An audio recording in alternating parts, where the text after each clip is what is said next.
Welcome back. Sunday morning. It's the last weekly market recap for the year 2024.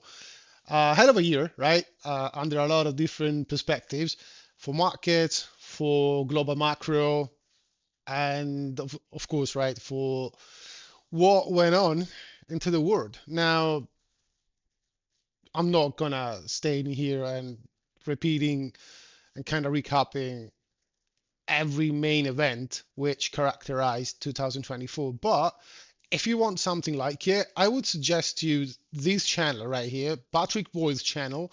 He just recorded a nice wrap up for 2024. It's very well told and it's kind of easy to follow, and you can feel, you can perceive a little bit of irony in what he says. So if you got 20 minutes to kill, I would suggest that. As for the rest, as usual, we are more focused on what's the short term and what may happen in markets and in macro in general over the next usually 1 week. But I guess we could try to expand our quote unquote forecasts and predictions maybe 1 month out. All right. Now, with that said, I guess the economic calendar, of course, was particularly empty due to holidays, festivities, and whatnot. So the only things which really came out throughout last week were the GDP month over month for Canada, and again, you see it's still on a downtrending pattern, which is particularly obvious. I mean, if you look at whatever is coming out of Canada, uh, it's not really positive and have not been positive throughout all 2024. At least, you could take Canada. It's not that I always want to pick up on Canada. It's just a proxy. But really, if you look around, even in Europe, like Germany, France, Spain, to some degree Italy as well, or the UK, the situation is kind of the same under a lot of different point of views, both for the economy itself, the employment situation, or balance of trades. It's kind of one and the same. And if you look around to other economies, let's say China, Japan, or a few in South America, they're even worse, I'd say. Net balance overall, they're even worse. So,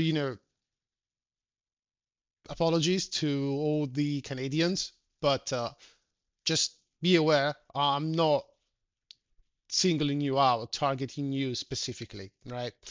Other than that, we got the unemployment claims in the US, and again, nothing really new there, especially if you zoom out, then you do realize that they have been kind of stable throughout 2022, really, till this very date. Now, what else?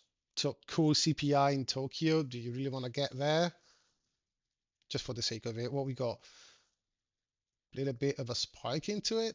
Nah, not really. I mean, if you want to build up a case for Japan to see re-inflation, so a re-acceleration of inflation, all there is in here, in my view, it's just their currency going fucked.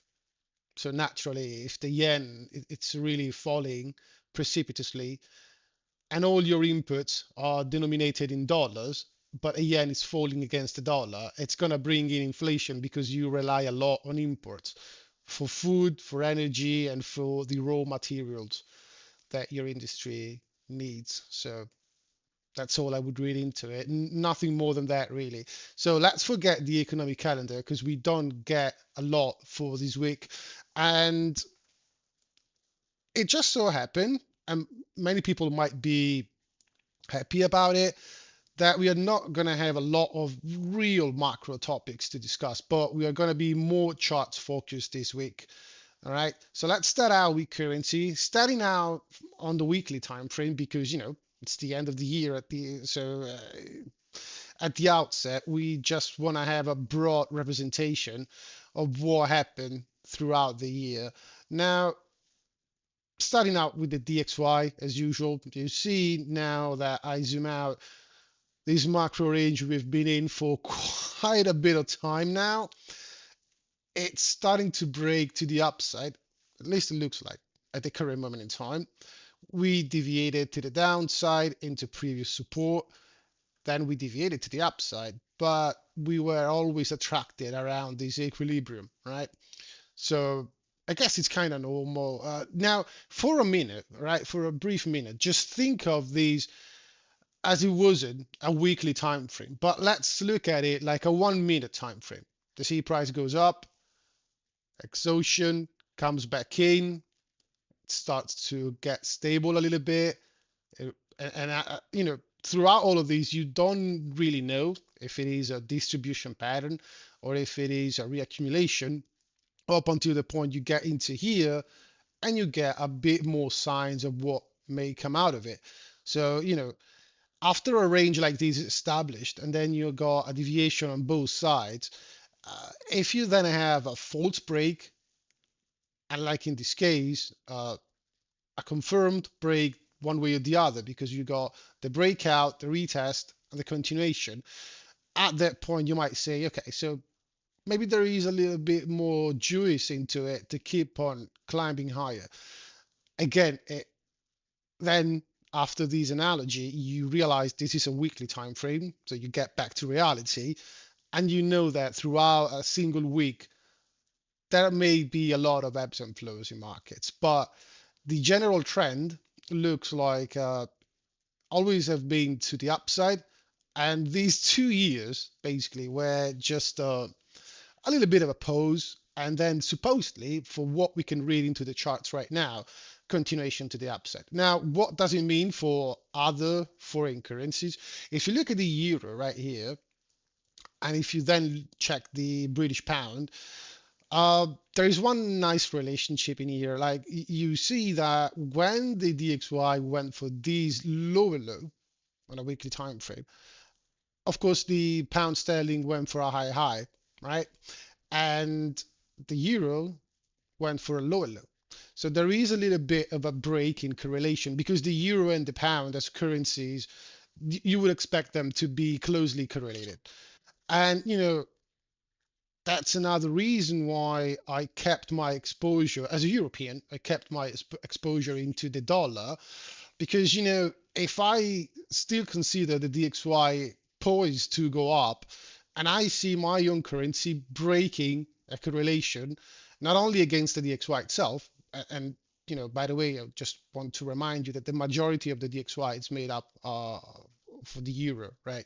It's mainly the euro and the yen which are factoring in the DXY. At the end of it, DXY is just an index, right? But getting back to it, I wanted to keep my exposure into the dollar because I know, or I knew back then, that the probabilities of the euro after this break in correlation right here to be much weaker uh, were a bit higher. And as you can see, if you look at this range the euro established, right? If you check the low side of the range, we violated it. We attempted, we tried for a bounce, but it looks like on a weekly time frame, the bounce is being faded now. When instead, if you look at a British pound, and if you look at the range which was established, we didn't really take this low, wasn't taken out. Not this one, not this one, while the euro took this one and this one. So again, as I said, breaking correlations, they can breaks in correlation, they can be particularly useful to identify relative strength once again. Uh, Japan, so Japanese yen, what we got here, another bounce which was clearly faded, a little bit of a reaction from this base right here, but what, 1, 2, 3 weeks, and then it came back down once again. So another testimony of dollar strength. If you look at the Swiss franc, it's still in this macro range. The only negative thing about the Swiss franc is that you would expect it to keep on performing relatively well, especially when you compare it to the dollar. I mean, look, while the dollar had this massive run to the upside, if you check the same time frame, for the initial stages of it, the Swiss franc stayed relatively stable. Then eventually it collapsed, but you also got to remind that we did have some sort of a problem, right, with the Swiss National Bank having to bail out one of the major and historical uh, Swiss banks, commercial banks, right? It was Credit Suisse, if you remember. There was a forced and imposed merge with another big bank in Switzerland.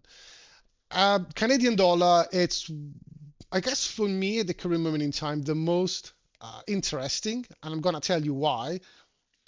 Now, essentially, because what you get, if you compare it to all the rest, like you take the euro, for instance, and you take these low, right? Or you take the pound and you take these low after the gilt market crisis. Then you take the yen and you take the last low, but the yen it's really even weaker than the dollar Canadian. But what I was interested in is that basically the lows established on October 22 would coincide, would match up on the euro with this one and on the pound with this one. And you can see the dollar Canadian, it's particularly below these lows right now. We really broke down. But there is an interesting pattern. Like if you check, let's see, this first low when it was established, and you got a revisiting and a bounce. Revisit it, bounce. Another test bounces up just a tiny bit. Another deeper test bounces up. If you zoom out quite a lot, you see it is low, reapproached, major bounce. So now we are approaching a level which historically, back to 2016, was particularly sensitive. And look, I'm not saying I'm going to put on a major swing trade long, but I want to see what happens on a lower time frame. It could be a daily time frame when we get to these levels, and especially I want to see what happens if we keep on having negative macroeconomic data coming out of Canada, but yet price action fails at going down or keeping on going down. So a little bit of a news failure because I think this market it's so beaten up and the positioning on the short side it's so huge now that if you got some sort of a news failure event, so you got a news which should be negative for the currency, but for some reason the currency, let's say, it got a strong bounce, right?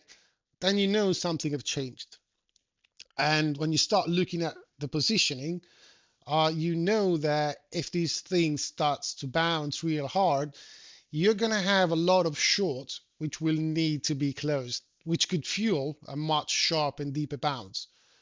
Now, again, I'm not saying there is going to be a trend reversal, right? But a decent bounce could expect that. So I'll keep an eye out for it. Um, and we'll see what's going to happen. Now let's transition to, let's call them the BRICS currencies, right? Nothing good throughout all 2024 for the BRICS currencies. They kept on being weak, I should say. Like, in the Japanese, no, sorry, it's the Chinese yuan.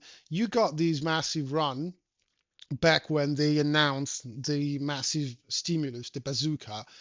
But again, it was faded. The all the euphoria for this new China stimulus plan quickly evaporated, and we're back at the lows. Uh, Indian rupee and especially Brazil, they had a shit of a year. If you check, this is basically the first week of 2024 for the Brazilian real.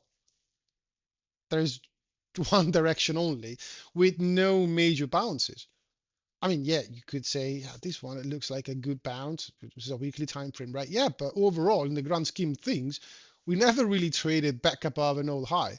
So trend, it's really to the downside here. And again, everything revolves back and around to the dollar wrecking ball, which is at play right now, which is strange, right? The narrative, or at least one of the narratives, was that the moment Jay Powell will start to cut, you're gonna see the DXY shitting itself and the dollar plunging below 90. Yeah, I mean, didn't really turn out that way, right? Uh, because at the end of it, although I'm not completely discarding it, but I do think that interest rates differential, it's not really the dominating factor when it comes down to the balance of, let's call it, power or strength in between all these currencies, right? I get the point of supply and demand, absolutely. I just think that the factors which are driving supply and demand in the currency market, it's it's more than just simple interest rates differential. All right. You need to get back to the point where the dollar is the global reserve currency, is the main funding currency, and then you pair it up with the amount of debt and leverage which is present into the system. And essentially, look at it this way. At this point, after what happened in August, you should be familiar with what the yen carry trade is and how it works and how it could potentially disrupt markets. Then, after you wrap your head around the yen carry trade and its dynamics, just think of things this way. There is a much bigger carry trade, and it's not the yen. It's the one established on the dollar, which is why every time you see the dollar spiking to the upside, you got problems. So just try to put some thoughts into it, right? Now let's move on to oil. Oil, if you look at it this way, it was basically a ranging market for all 2024. Same as it was in 2023, really. Um, Kept on stalling at these levels, tested many, many times, never broken. I guess, at the current moment in time, I say to me, still it looks a bit weak.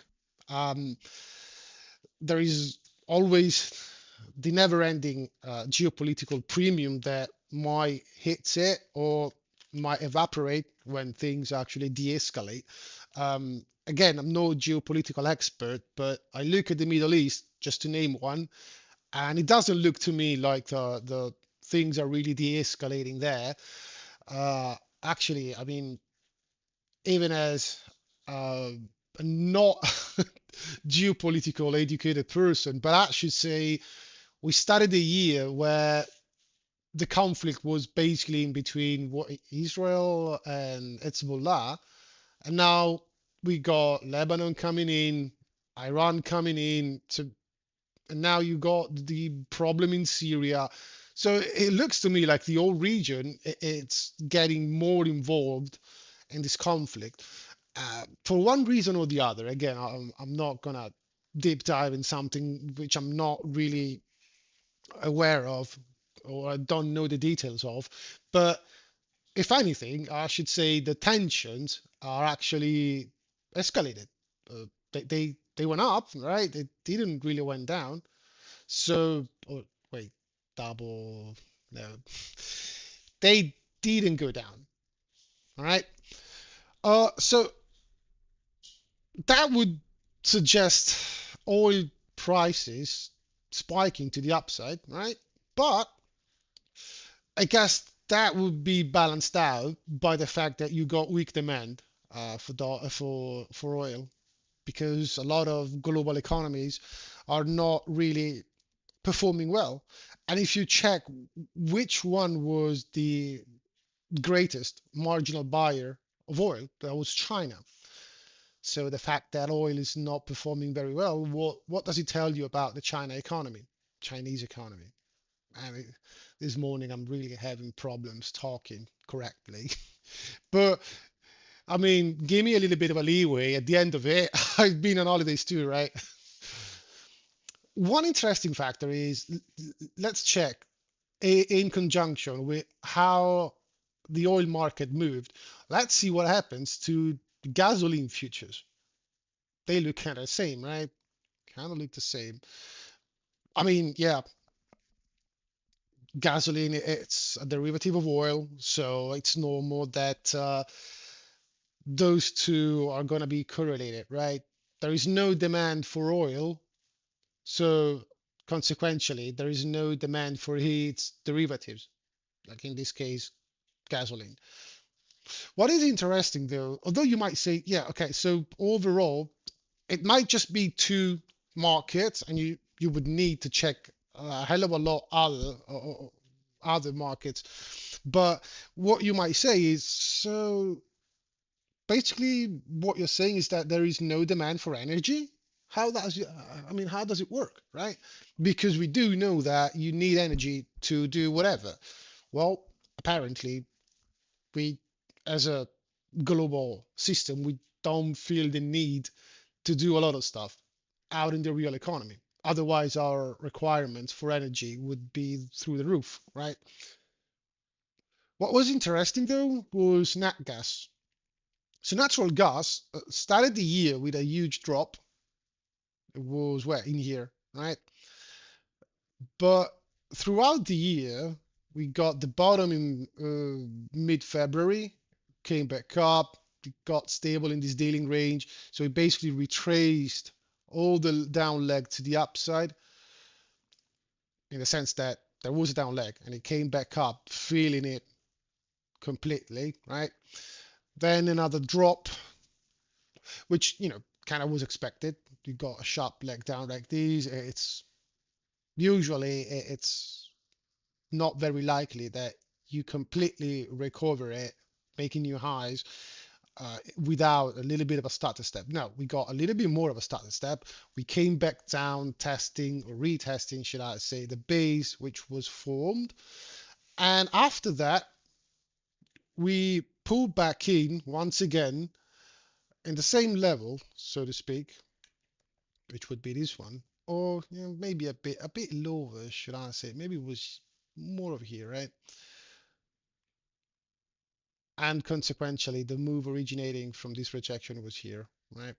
So we grinded into it and we established a base and then another sort of a base right in here, which you could think of it as an ascending triangle, maybe a little bit of an ascending triangle. If you zoom in on a lower time frame, might be more evident, but you understand the reaccumulation dynamics, right? So the more you push into these resistance, one, two, then almost three, and at the end you start to break out of it. So what's the point? Beyond the technicals, of course. Well, the point, as I said in an old video at this point, I guess it was September maybe, but there was this report breaking out about China kind of shifting from oil to nat gas as as its main um, energy resource, right? And the proxy they were using was trucks, whether you believe it or not. So they were looking at the amount of trucks which were produced over the previous year, which I guess was at this point 2023, right? And they were noticing that there was an increase in nat gas fueled trucks production compared to a decrease in diesel fuel trucks. So essentially, China was shifting and saying, you know what, uh, there is this oil which costs me there, but there is also is this nat gas which is a hell of a lot cheaper. And guess what? With Russia now not able to sell the cheap nat gas to the Europeans, because for some reason, without getting into conspiracy theories, but for some reason, someone somewhere decided that it was a good idea to blow up the, the pipelines, the Nord Stream pipelines from Russia to Germany. So why shouldn't I take advantage of it and proposing myself as a, buyer for that nat gas?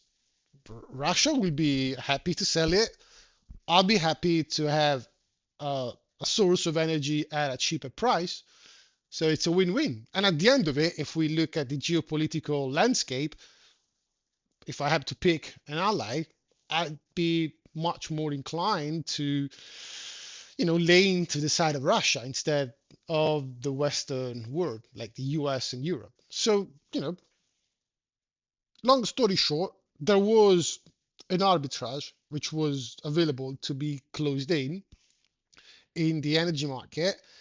And the reasons to kind of going in there and taking the opportunity were both economic and geopolitical.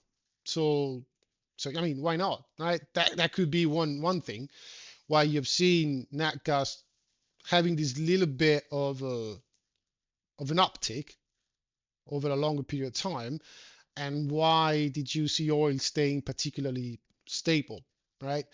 Now, it is true. There is also the fact that, especially when you start to get in September, October, there is more demand for nat gas because, especially in Europe and especially where I do live, it's the main component when it comes down to energy production and heating our own houses.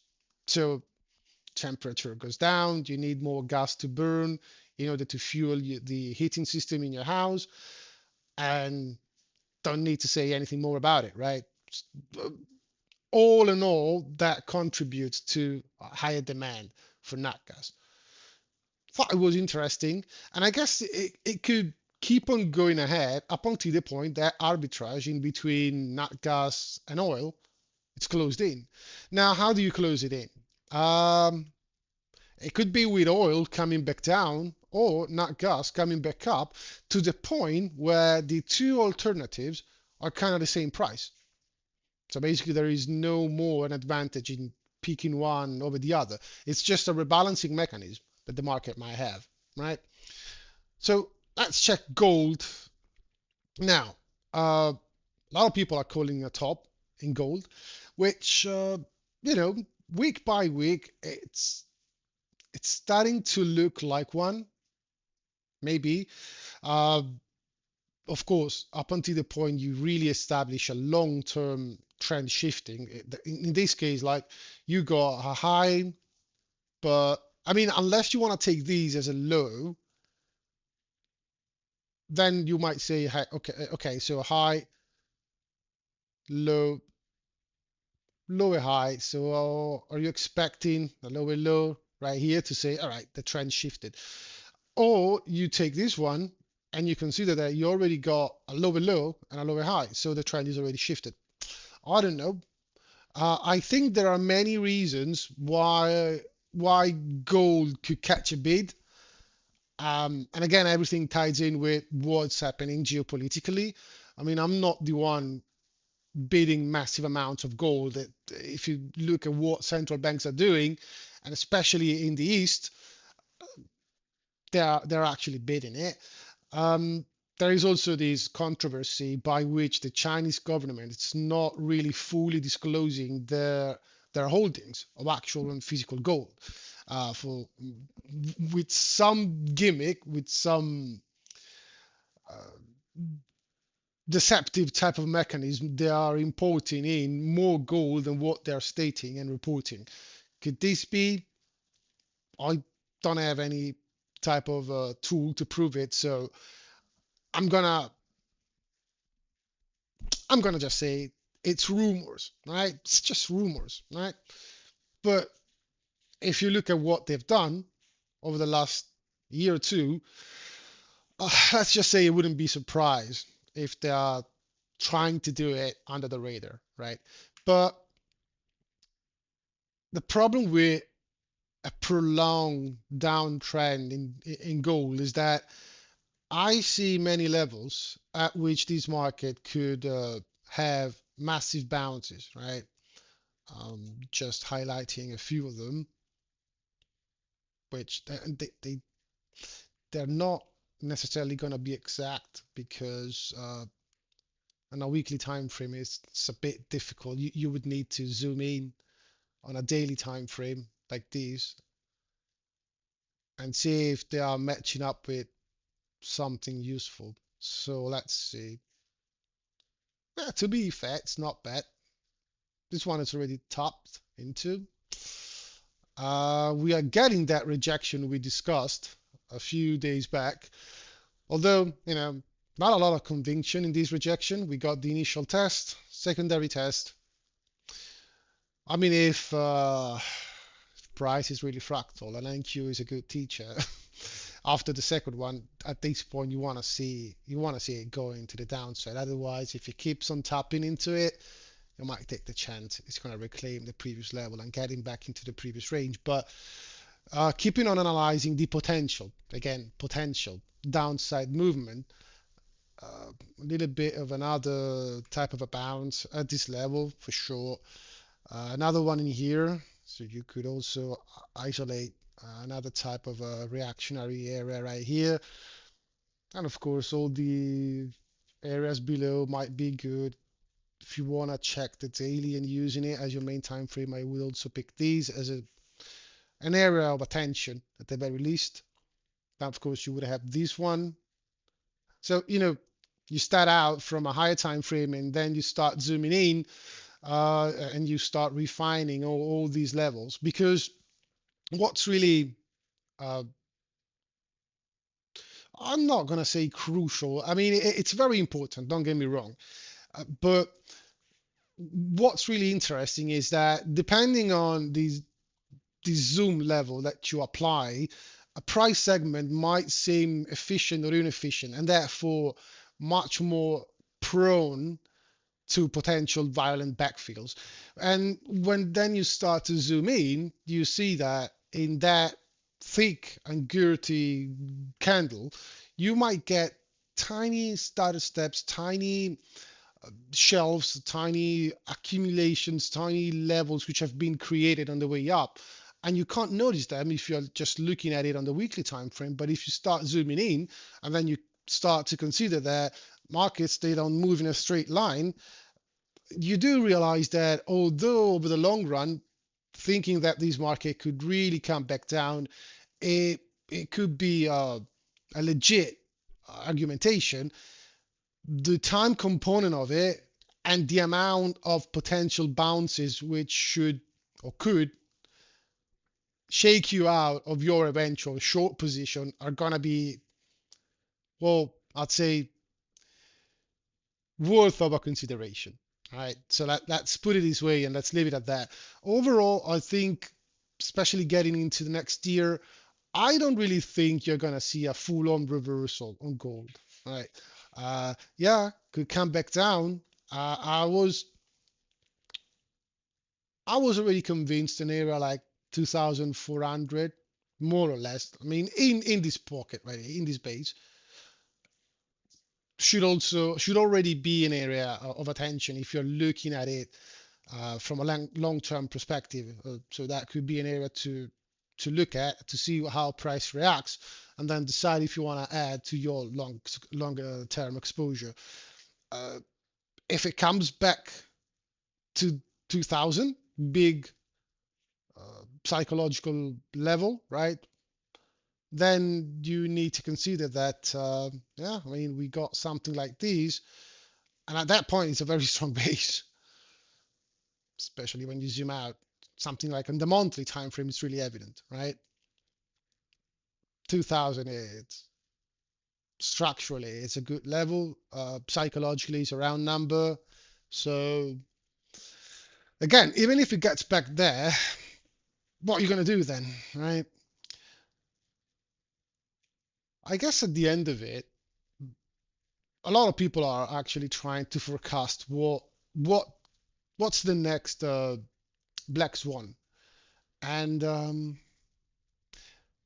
by the nature of it, you don't know it. But I, you know what? We are gonna get back to these black swan talking a little bit down the road, right? Let's just finish up the charts available first. Then we're gonna get back to it, right?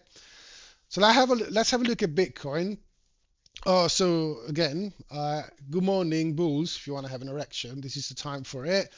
If you look at the repeating patterns of Bitcoin throughout the years and how every accumulation or reaccumulation ended up being a massive launchpad for new highs to the sky and beyond, I guess, at this point. But if you're looking at it with a little bit more of a short-term type of view, you still have this inefficient deck. And again, inefficient, but it's a weekly time frame, so don't get fooled, right? And I mean, looks like it's gonna close the year kind of around here, right? We got what till year end? 2 days of trading, maybe. Yeah, I mean, I know Bitcoin trades 24/7, but okay. Let's just say for the regular trading hours, you're gonna get 2 days, no more than 2 days. So unless you see a spectacular movement one way or the other, and again, being Bitcoin, always be on the watch for those, right? But I think it's gonna close down the year right around these levels, right? Around 100K. Let's say, let's put it this way, maybe not above 100K, but not below 90K. So these level would be perfect. At least, again, in my view, and not because I want to see it going up, going down, or not moving, but I guess, considering all the dynamics at play and the period of the year, I'd say we could see it closing down the year at these levels. Now, if you zoom in a little bit, you see that we rejected this area, right? So we got the drop, the immediate backfill into this level, retesting an area of inefficiency, which was, or I could call it a gap in delivery, right? Which you would have expected to act as support. It didn't, was broken cleanly, quickly retested, rejected price below it. Then we traded below these recent lows, tried to go down 2 times, came back in. And at this point, we traded back into what, you know, to the upside, you expect these to act as support. And right below it, you would expect these to act as support. This pocket right here before they run up, right? But that it didn't. So we retested it. It was confirmed as a flip, 2 days straight down. And now we are stable, hovering a lot around the lows. My I keep on saying that my level of invalidation for this run up, at least on a daily time frame, right? If you start going off the weekly and the monthly, God forbid, this is massively bullish, right? But on a daily time frame, and to confirm the scenario of a much prolonged and much more pronounced type of a pullback toward 80K maybe, or possibly even a bit below it, depending how the liquidity conditions will be at that moment, if it happens. My point of invalidation would be still the same, 91, 90K region as a whole. So up until the point we are trading above it, I guess we are still kind of cool. So again, I said that many times. Everyone is calling for a top, but eventually you're going to be right. There's always a point where you get a top in the markets. But would I go massively short right here? Well, no. First of all, because it's a weekend. Second of all, because there is another dynamic I'm going to discuss when we get to stocks, right? And I'm just going to say I still truly believe that the equity market in the US and Bitcoin are kind of correlated in my view, because I see them both as risk on assets, right? So to me, it keeps on being hard imagining one of them being particularly weak while the other is still particularly strong. But again, the assessment of the equity market would be a little bit down the road. Bonds had a very bad year. I mean, at that point, or at this point, you could say it. Um, they started out in here with rejection. Throughout the year, they gave another try to the upside and it was faded. Now, we have been through the potential explanations for why they had this massive impulse to the upside right ahead of the beginning of the Fed rate cutting cycle. Was priced in, and all the rest is history. and now you've seen them coming back down at levels which, quite honestly, they start to be a bit worrying. Now, there's one thing about bonds that I guess it's a little bit overlooked. All right. Now, I get the point that we are always focused on price, right? We're looking at the underlying asset and we're looking at the price. But look, the problem I see with that, it's not discussed a lot in the environments that I hang around or hang into. But look, the thing with bonds is that, contrary to, let's say, the stock market, all right, when investors decide to put their money into bonds, they do know pretty much what kind of return they're going to get. It's all math, right? It is established when you set up the position or you buy the security. You know that you're going to put money in for an X amount of years at a pre-arranged type of a yield. And so, you do the math and you know that in 2, 5, 10, 30 years, you're going to get your principal back plus the stated interests, right?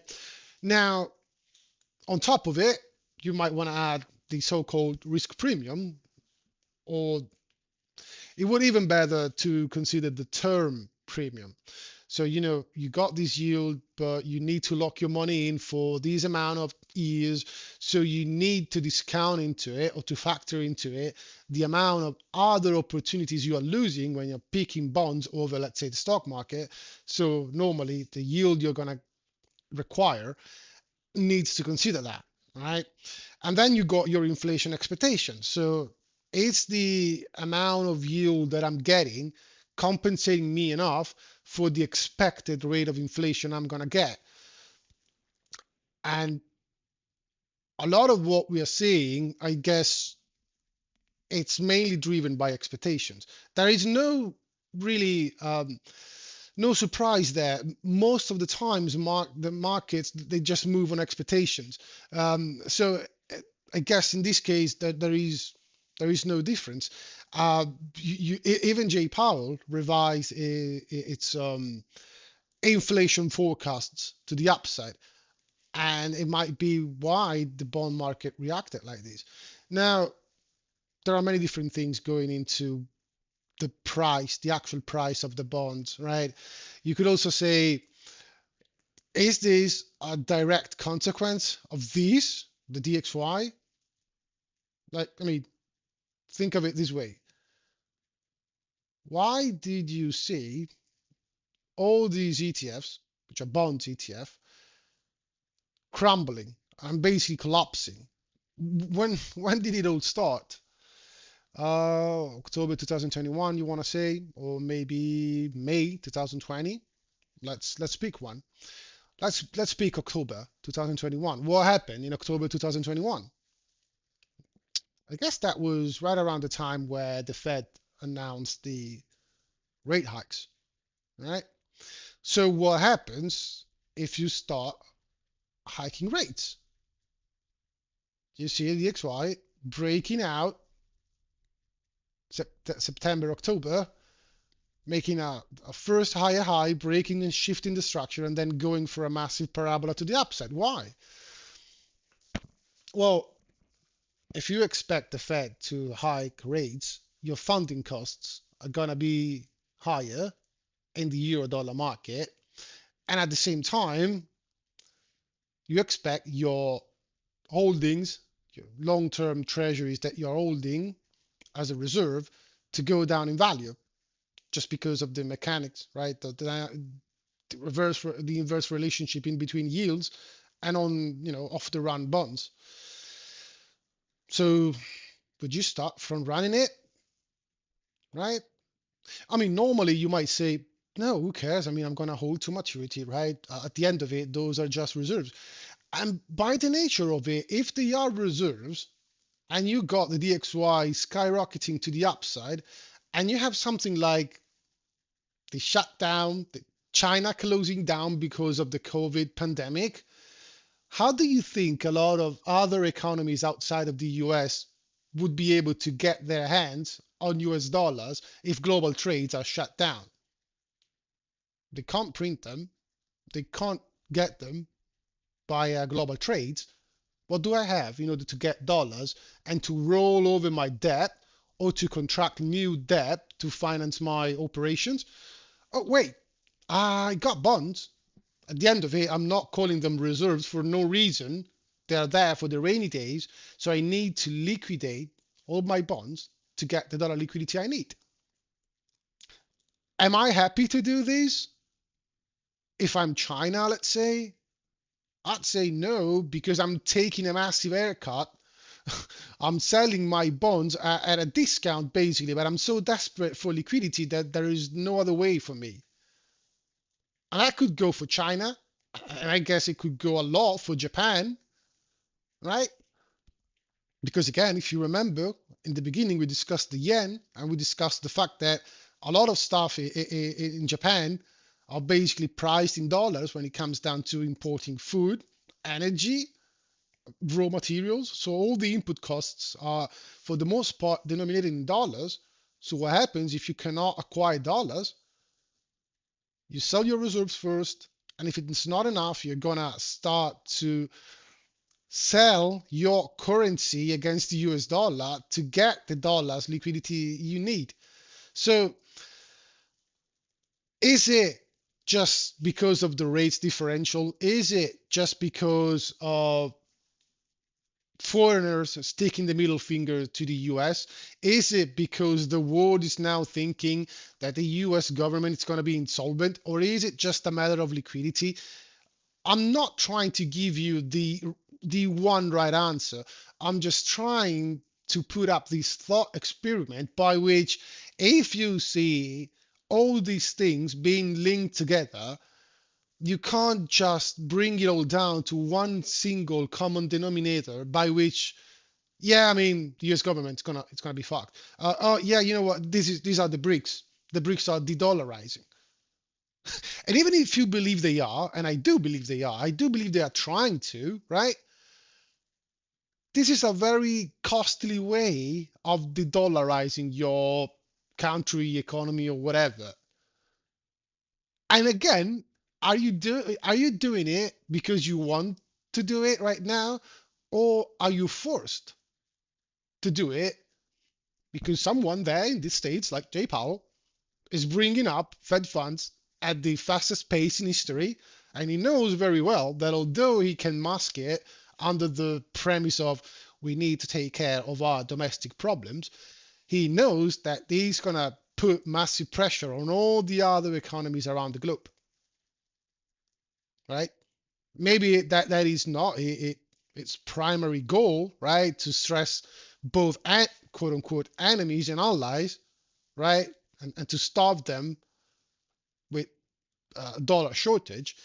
But I guess, to some degree, there might be someone in the US government which, let's just say, it's not losing his sleep over it, and he might like it to some degree. And for some reasons, which have nothing to do with monetary policy or economy, but it's just geopolitical. Let's think about it. Let's just try to put a lot of different things all together. There's not, there's never, ever only one factor.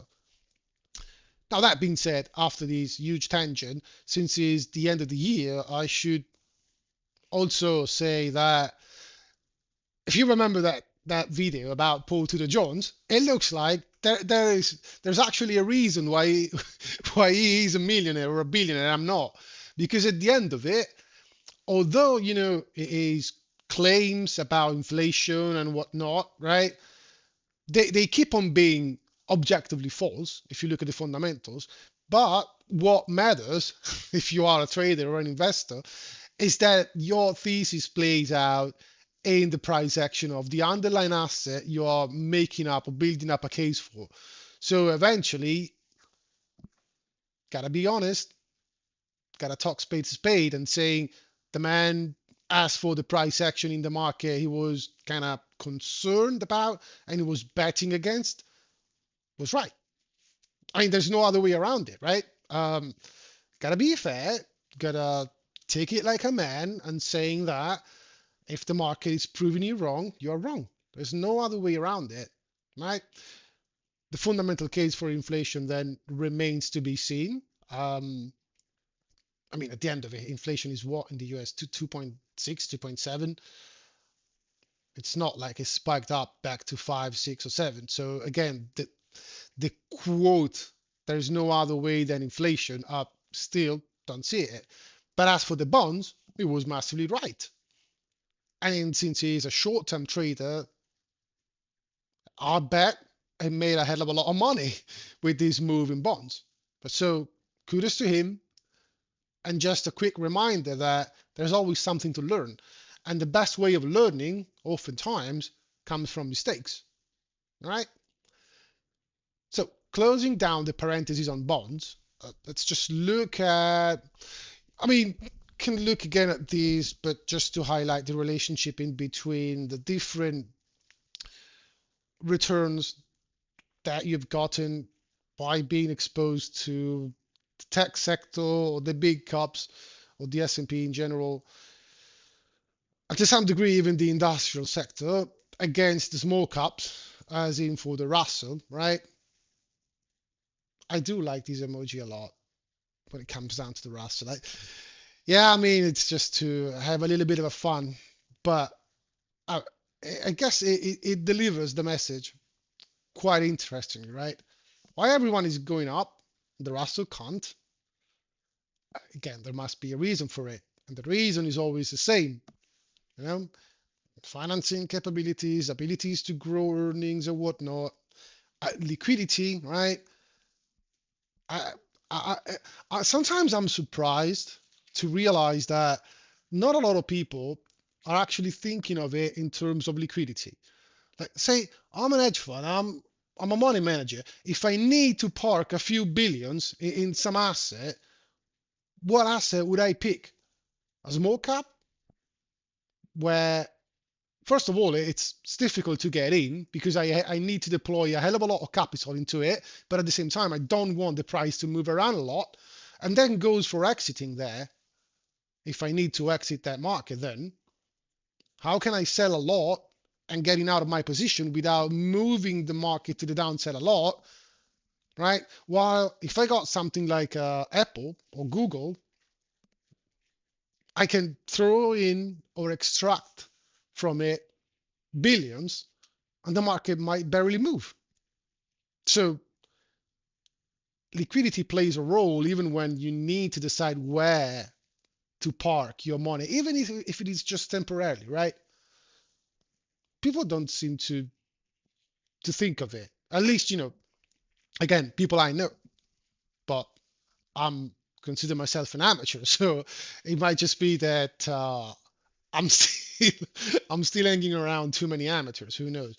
I mean, no, it's just a joke. Don't be offended. All right. Now let's have a look at the main ETFs, so the Qs and the spiders. And again, everyone's going for a crash, a recession.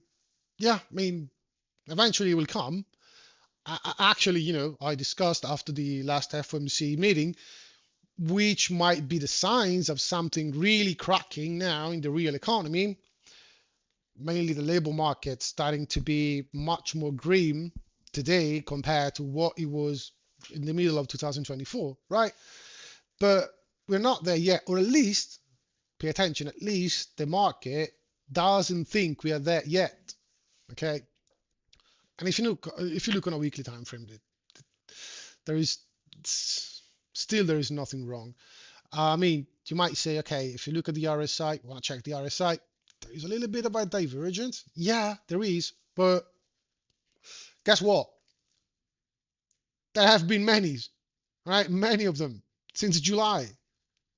And what happened every time the market dropped, came back to this case is 21 exponential moving average on the weekly time frame, came back to it, pumped off of it, and we made new highs.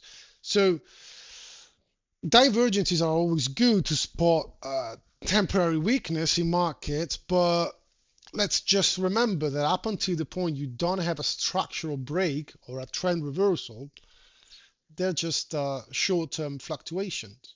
So again, just take them for what they are.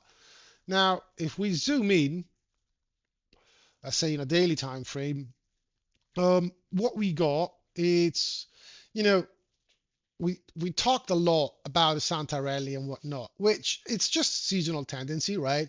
And just because it is, seasonal, uh, it doesn't mean that you're gonna see it every single year, right? It's just a statistic at the end of it.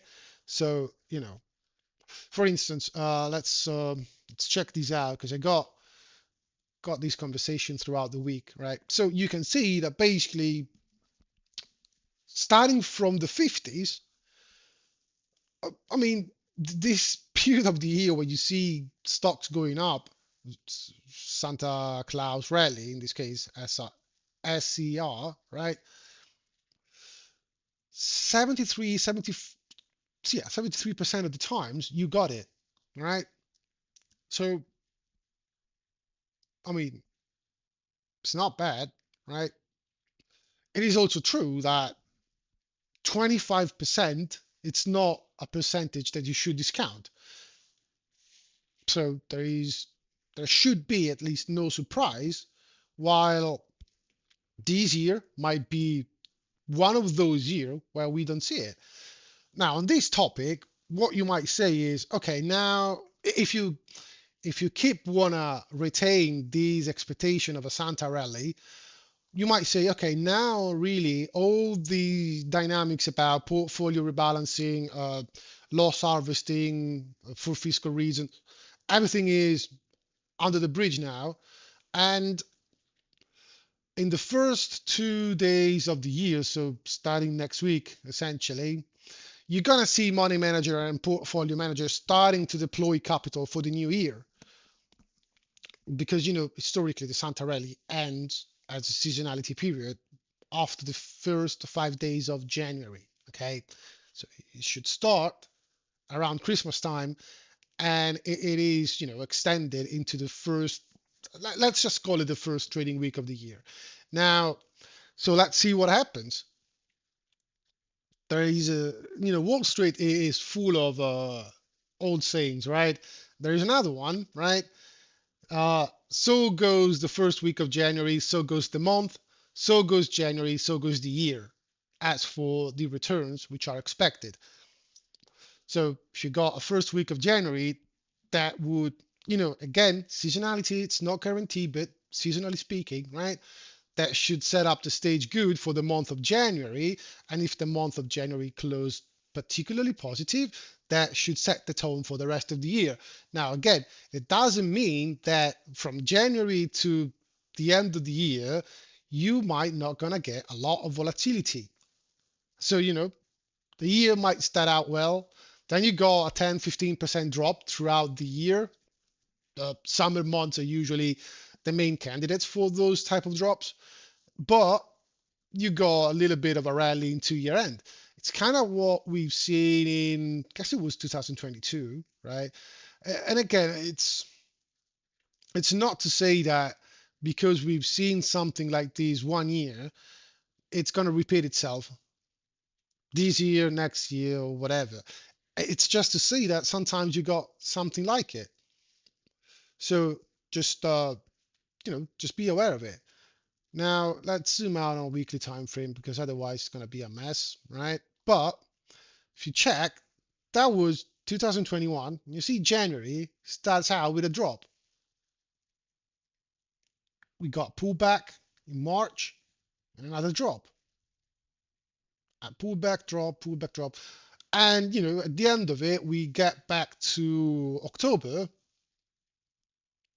although this is the following year, but the rally that we got around year end for 2022 was really around here. It's still October, coincidentally.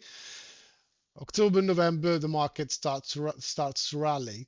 Uh, yeah, I mean, at the end of it, the year closed down negative. So that confirms. So goes January, so goes the year, yada yada. Um, It is also true, right? Again, there's never, never, ever only one factor, but it is also true that throughout this year, you got the Fed rate hiking cycle. So it could have been that. And all these pullbacks you've seen throughout this downtrend, if my memory serves me well, those were the times where people were like, okay, they're gonna pause now. Hikes are over with. No, oh no, they're hiking again, down. All right, but now they're gonna stop. So no more hikes. Oh no, they hiked again, down. So it was that the market developed this reaction function by which it hangs, or it tends to hang from the Fed mouth. This is why, I guess this is how investors have been trained.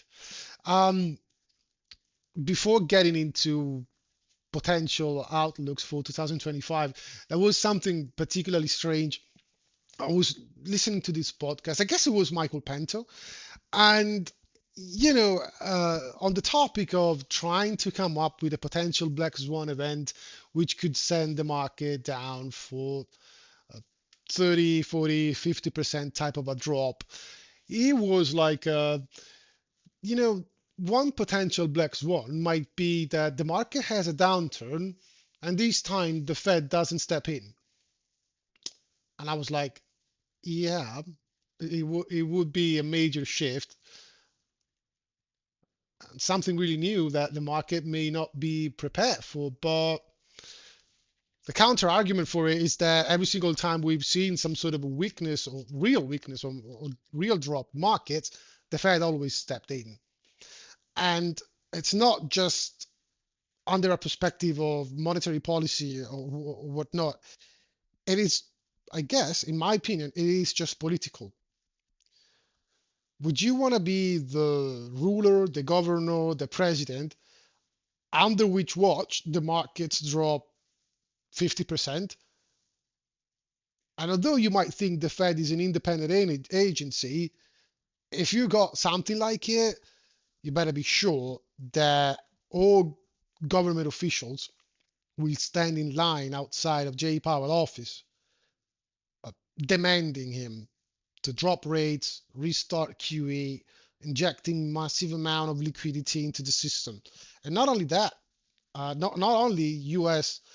Uh, government officials, but all around the globe. People are going to ask for swap lines, dollar liquidity being handed off to them, right? So I don't really think that type of a black swan scenario is one which is particularly valid. Now, then again, it's a black swan, right? So by definition, you can know it in advance, because if you knew it, wouldn't be a black swan, and if you knew it, you would prepare and you would edge yourself for that, and therefore it wouldn't manifest itself in the first place because you already edged. Now, the thing about calling for these type of drops is that if you can think of it, if you can come up with one potential reason why the market should drop 50%, if you can do it, everyone can. And if everyone can, and if everyone can see something like it materializing itself, they already plan for what to do in that type of a scenario. Therefore, yeah, you might see a little bit of a weakness in markets, but not the 50% drop people are talking of. And again, if you go out on a monthly time frame, right? Like let's put it this way, right? What's going to be a 50% drop, let's say for the S&P from these current levels, right? Just for the sake of it, that would be here, not even below the pandemic lows. All right. So here, right? If you look at the long-term trend of the market on a larger time frame, it's not even a bear market yet. I mean, of course, if you then bounce off of this region and you fail at new highs, but it would take years to see something like this materializing itself. The so-called secular bear market. All right. And even in the darkest hour of markets in modern history, 2008, at the end of it, what we've seen, it's essentially some you could deem it as a lost decade because since March 2000 was 2000, yeah, since March 2000 up until wow, fuck, May 2013, the S&P didn't make new highs. So if you got money parked into it, just buy and hold, you didn't make money for 10 years, right? So even if you want to look at it like that, would be a lost decade. Would it suck? Yeah, absolutely, it would suck. But it wouldn't be a secular bear market. So again, when people start to make such bold claims, they often tend to forget the I guess the big picture. And again, thinking that the Fed wouldn't intervene, to me, it's too far stretched to be completely honest. All right. So again, if you can think of it, everyone can. And if everyone can, it's probably not going to happen. What's going to bring a lot of downside volatility in markets is always and everywhere that exogenous event no one see coming. No one is prepared for it. It's not even on the radar. So just stop thinking about it and keep on managing your risk on what you see in the markets, days by days, week by week. Don't waste your time thinking about what could send the market down 30, 40, 50%. It's just I guess there is no use of it, really.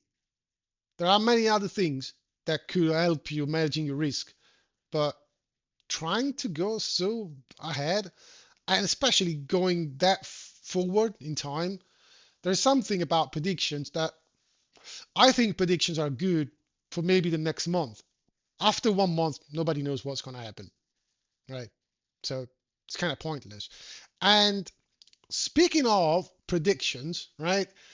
Um, let's have a look at what predictions have been over the past recent years. Now, just to make the point of, do you, assuming predictions are a thing, and assuming you're one of those guys which are actually paying attention to them.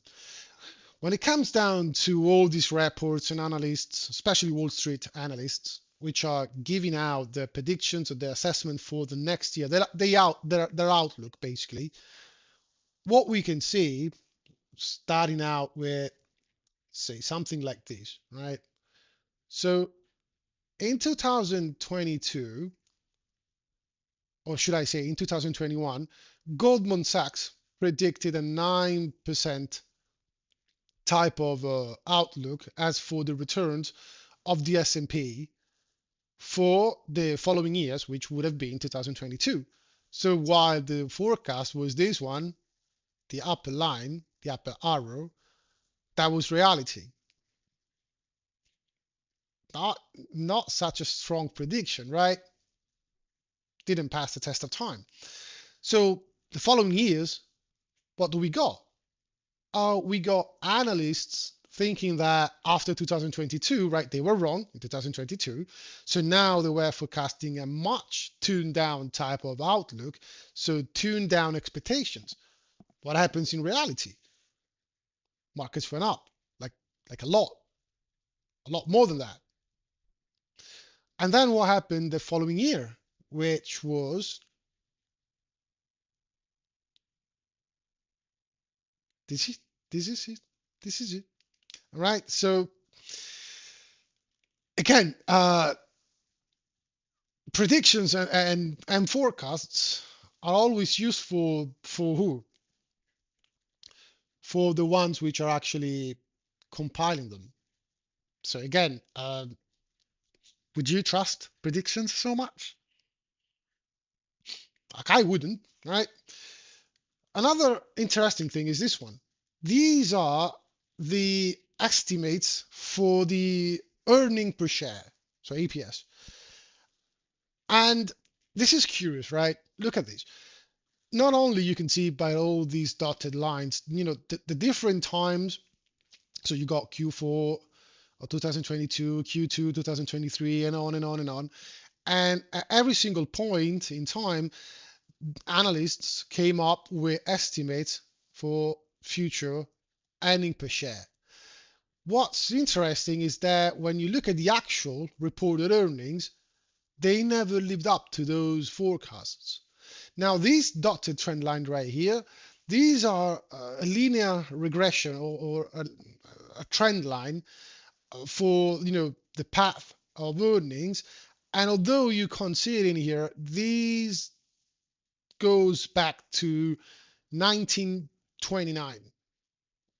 So what you can see is that basically you got periods where actual reported earnings are above the long term trend type of line, but then they tend to revolve around it. They revert back to it.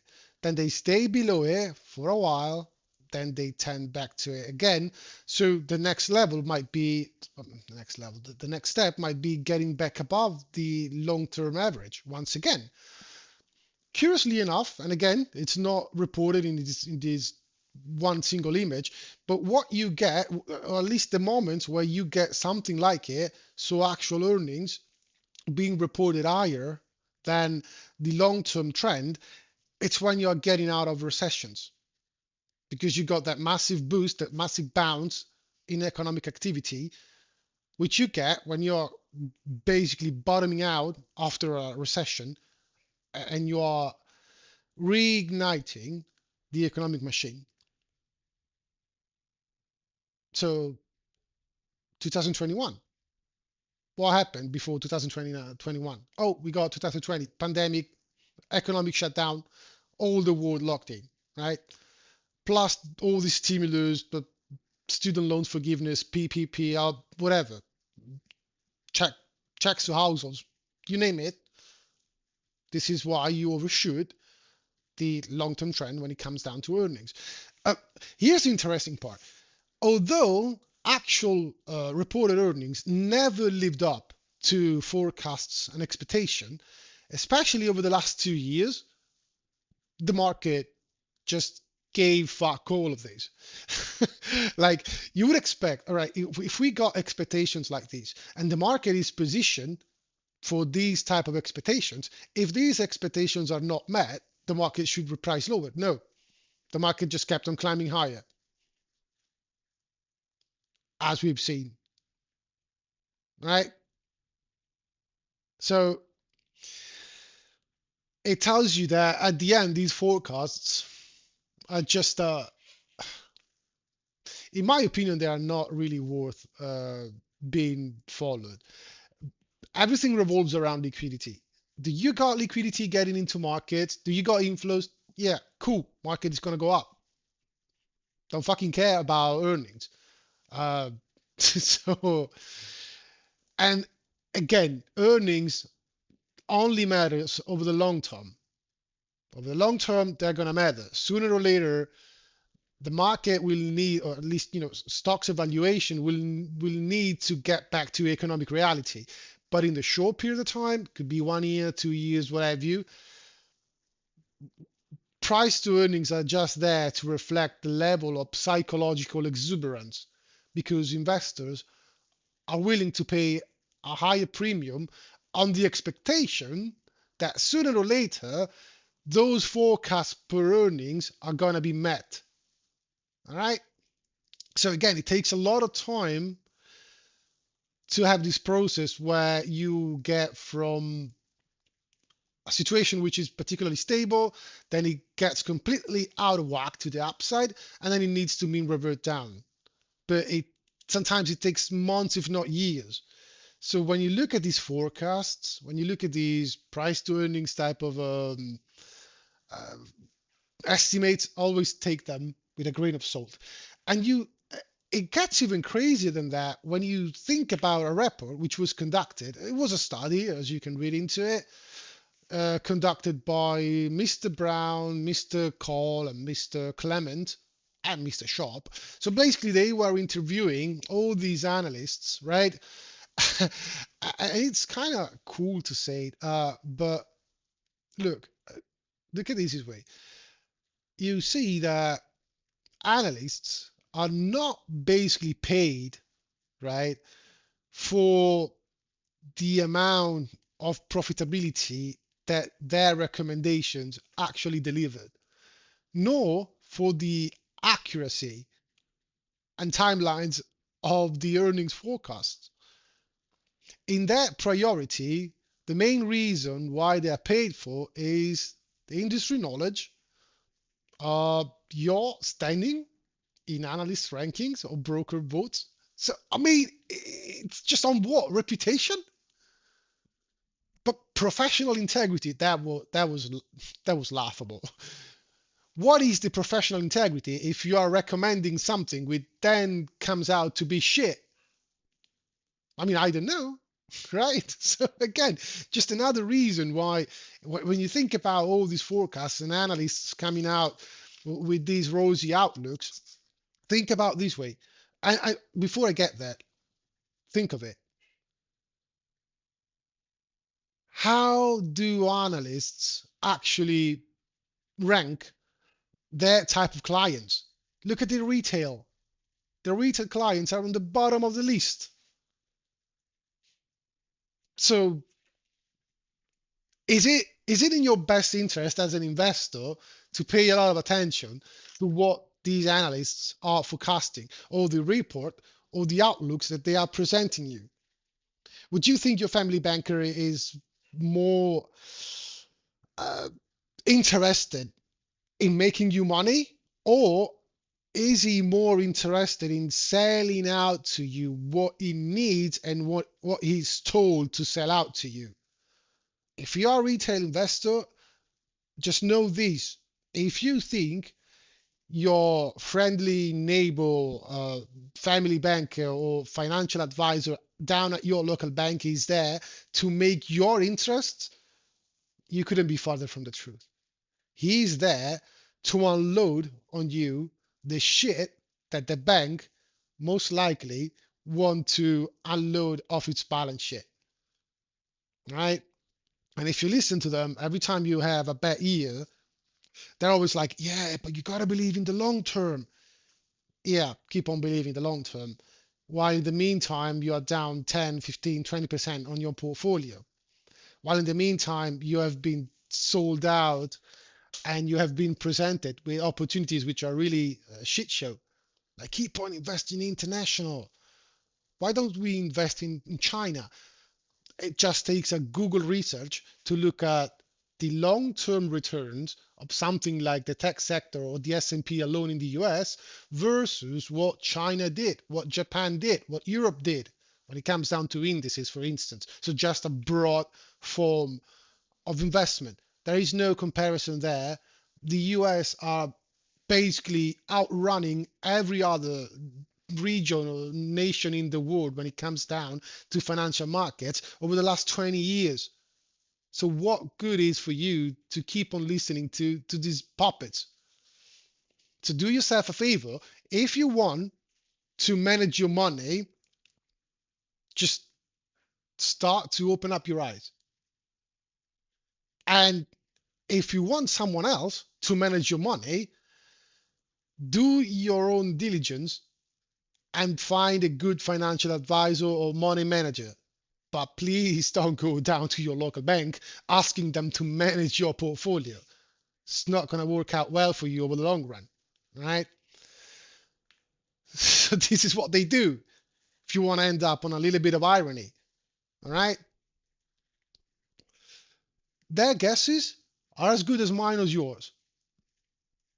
So again, just put the way put on that the way they deserve, right? There is also one simple truth at the end of it, which is this. At the end of it, having positive forecasts tend to tend to reward you, whether you're an investor, whether you are an analyst, whatever you are. Um, Should also say, to close down the whole thing, that when you think about their profession, right? If you forecast something which is particularly positive and you are more or less in line with all your colleagues, if you're wrong, what's going to happen is that you're going to say, yeah, let's say to your boss, right? Or to your client. Yeah, I know it was about a year. Our predictions, our forecasts actually were off, but look, it was unexpected. You can check all the other reports, all the other agencies at the beginning of the year, they were having our same views. So it's not like we were blindsided or we were the only one getting it wrong. It was a global thing and everyone get caught. So, it was unexpected. It was a black swan. We couldn't predict that. Actually, no one did it. So, although it might be painful for you if you're down money, and we are sorry for it, but nobody could have seen it coming. But again, try to picture the other alternative. If you forecast a very grim situation and then it doesn't come to fruition and your clients are missing out while all the other agencies are putting their clients in the market like these past 2 years and they are making 20% returns or more and your clients are out because you were over cautious and you're the only one having that grim forecast, then you got career risk. Because at that point, all your clients are going to say, you don't know what you're doing. I mean, you told me to go full on in cash and wait for a crash. It never came. I lost a 25% year in the S&P. All my neighborhood, they are popping bottle of crystal because they made a huge return. I'm the only one dumb shit and dumb fuck which is here regretting putting my money to you. You know what? Next year I'm gonna take my money and put it with another firm down the road. So you're out of job. So this is why there is this type of a herd mentality when it comes down to analysts, financial advisor, or forecasts and outlooks. All right, this is it. So again, uh, think about it. It might be something which is worth paying attention to. And with that, I'm gonna end the video here. Wishing you all a happy new year. I was thinking about recording another one before year end. Don't know if I'm gonna be able to. Uh, but if you don't hear of me here on YouTube from here to the new year, just be aware I'm wishing you all the well for the 2025 which is coming up. And although it might be a year full of uncertainties for you name it, geopolitical, the new administration in the US with Trump going hard against whoever, wars, Russia, Ukraine, Middle East, uh, stay positive, keep on managing your risk and try not to lose your shirt in the process. All right. So with that, be nice and be cool. Nils out.